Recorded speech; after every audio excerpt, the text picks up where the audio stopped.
Assalamualaikum warahmatullahi wabarakatuh. Perkenalkan, saya Imam Fathun Hakim, NIM A4102000020.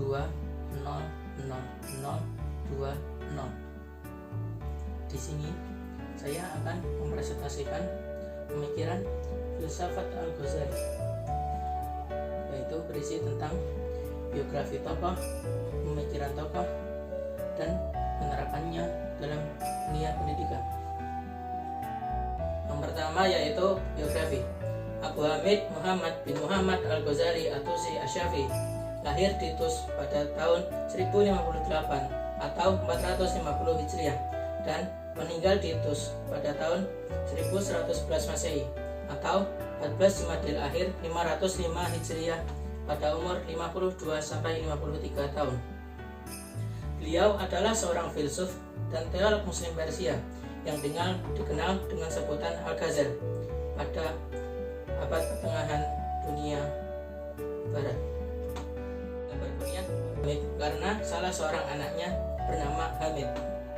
Gelar dia Al-Ghazali At-Tusi berkaitan dengan ayahnya yang bekerja sebagai pemintal bulu kambing, dan tempat kelahirannya yaitu Ghazala di Bandar Tus, Khorasan, Persia, atau kini yang bisa disebut dengan Iran. Sedangkan gelar Syafi'i menunjukkan bahwa dia bermazhab Syafi'i. Dia berasal dari keluarga miskin.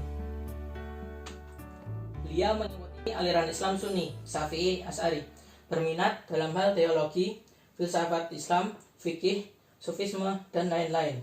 Ayahnya mempunyai cita-cita yang tinggi, yaitu ingin anaknya menjadi orang alim dan saleh. Imam Al-Ghazali adalah seorang ulama, ahli fikih, ahli filsafat Islam yang terkemuka, yang banyak memberi sumbangan bagi perkembangan kemajuan manusia. Beliau pernah memegang jabatan sebagai naib kanselor di Madrasah Nizamiyah, pusat pengajian tinggi di Baghdad. Selanjutnya yaitu pemikiran kependidikan.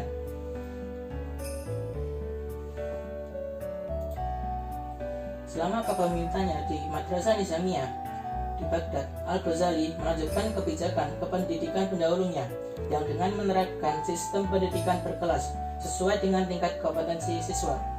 Pada tingkat dasar diajarkan ilmu-ilmu alat seperti bahasa, qawaid al-lighah, logika, ilmu mantik. Ketiga yaitu matematika, ilmu hisab, dan sebagainya. Selanjutnya diajarkan ilmu fiqh dan usulnya. Dalam hal pembelajaran, Al-Ghazali sangat menekankan aspek adab antara guru dan murid. Menurutnya, guru hendaknya memiliki sifat kasih sayang terhadap murid-muridnya dan memperlakukan mereka dengan lemah lembut seperti mereka memperlakukan anaknya sendiri. Guru juga hendaknya berlaku jujur terhadap murid-murid seperti perwujudan sikap mental seseorang yang berilmu. Menurut Al-Ghazali, seorang alim hendaknya berkomitmen terhadap ilmunya dengan berbuat sesuai dengan ilmunya.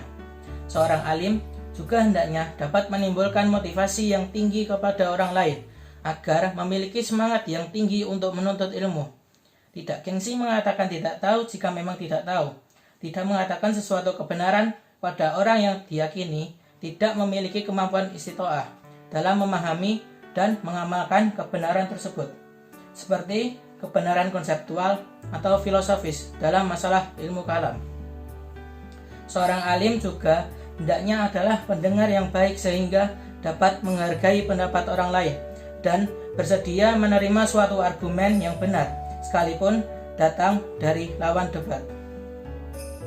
Dalam kitab Fathiatul Ulum, sebagaimana dikutip oleh Naqastin, Al-Ghazali berpesan agar guru tidak membiarkan murid-muridnya bertingkah laku buruk. Akan tetapi, dalam menegur murid, jangan sampai mempermalukannya di hadapan orang banyak. Guru tidak sebatasnya mencaci maki muridnya, karena akan meruntuhkan mentalnya, dan justru dapat memprovokasi murid tersebut berlaku lebih buruk. Guru juga hendaknya tidak membiarkan keburukan guru lain kepada muridnya. Guru juga hendaknya menghindari mengajarkan sesuatu yang berada di luar kemampuan muridnya. Guru hendaknya memberikan teladan yang baik kepada muridnya. Guru juga hendaknya dapat membimbing muridnya agar memilih lingkungan pergaulan yang baik dan menghindari mereka dari teman yang buruk, karena lingkungan pergaulan yang buruk akan berdampak buruk pula bagi murid.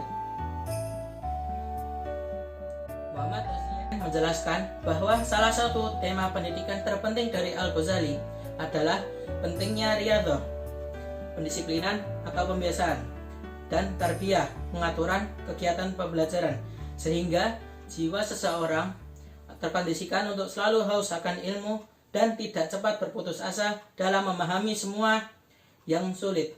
Hanya dengan cara itulah potensi akal manusia dapat tumbuh secara optimal. Jadi, bagaimana penerapannya dalam dunia pendidikan? Kita lihat sekarang. Penekanan Al-Ghazali terhadap materi fikih, Syafi'i, Al-Kalam Asy'ari, dan tasawuf Junaid Al-Baghdadi sangat terasa di pondok pesantren dan madrasah diniyah di Indonesia. Kurikulum pendidikan di madrasah dengan perguruan tinggi Islam bahkan sangat kuat mengesankan pengaruh pemikiran Al-Ghazali, terutama pada lembaga-lembaga pendidikan berciri NU. Pengaruh Al-Ghazali dalam hal sistem pendidikan dapat dilihat dari pengaruhnya terhadap dunia pendidikan pada umumnya. Menurut Mehdi Naqustin, meskipun sistem pendidikan Islamiyah bukan hasil pemikiran Al-Ghazali sepenuhnya, namun Al-Ghazali tetap memiliki pengaruh dalam beberapa aspek sistem pendidikan pada masa itu. Beberapa yang berpengaruh terhadap sistem pendidikan masa kini adalah klasikal atau kelas, dengan menggunakan metode penjenjangan pendidikan berdasarkan perkembangan usia murid.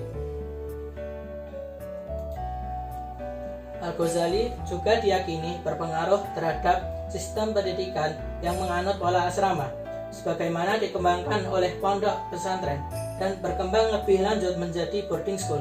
Sistem pendidikan terpadu dengan menyediakan segala jenjang pendidikan mulai dari tingkat dasar hingga perguruan tinggi adalah sistem yang dikembangkan Ghazali di Madrasah Nizamiyah. Hal ini diterapkan oleh pondok pesantren mulai dari tingkat dasar hingga perguruan tinggi, karena saat ini pesantren telah mengembangkan Ma'had ul-Ali yang setara dengan perguruan tinggi, yang meliputi jenjang S1 marhalah ula, S2 marhalah wusta, dan S3 marhalah ulya. Hingga saat ini, implikasi pemikiran kependidikan Al-Ghazali yang paling terasa di Indonesia dengan menekankan penguasaan materi pelajaran dengan cara menghafal pada tingkat dasar dan memahami pada tingkat lebih lanjut yang dapat dipahami sebagai pemenuhan aspek kognitif. Selanjutnya, menekankan praktek terhadap materi pelajaran tersebut, terutama berkenaan dengan ibadah melalui sistem riyadhah, ibadah amaliyah yang dapat dipahami sebagai pemenuhan aspek psikomotorik. Terakhir, menekankan penghayatan pelajaran dalam kehidupan sehari-hari melalui pemahaman akhlak tasawuf yang dapat dipahami sebagai pemenuhan aspek afektif pendidikan. Sekian presentasi yang dapat saya sampaikan. Semoga bermanfaat bagi kita semua. Wassalamualaikum warahmatullahi wabarakatuh.